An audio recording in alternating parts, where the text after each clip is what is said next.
Iran, একটি দেশ যার বিরুদ্ধে যুক্তরাষ্ট্র বহুবার সামরিক হুমকি দিয়েছে, কিন্তু আজ পর্যন্ত কেউ আক্রমণ করার সাহস করেনি। কেন? কারণ এই রাষ্ট্র গড়ে তুলেছে একটি এমন প্রতিরক্ষা ব্যবস্থার দুর্গ, যেখানে প্রবেশ মানেই ধ্বংস।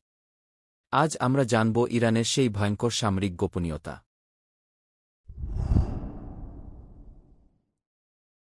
ইরানের দুটি বাহিনী, একটি হল প্রচলিত আর্তেশ, আরেকটি হল বিপ্লবীরক্ষী বাহিনী।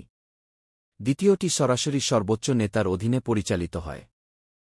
শাহেব সেজ্জেল ফ্যাটা শেড 136 মোহাজের শেড 136 ড্রোন ইউক্রেনের আকাশেও ভয় ধরিয়েছে। ইরান নিজেরা তৈরি করে এমন অস্ত্র যা বিশ্বের অনেক দেশ আমদানি করে।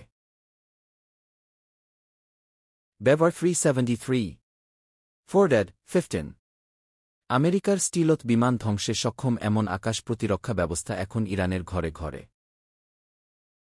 হরমুজ প্রণালীতে যুদ্ধ মানেই পৃথিবীর 30% তেল সরবরাহ বন্ধ।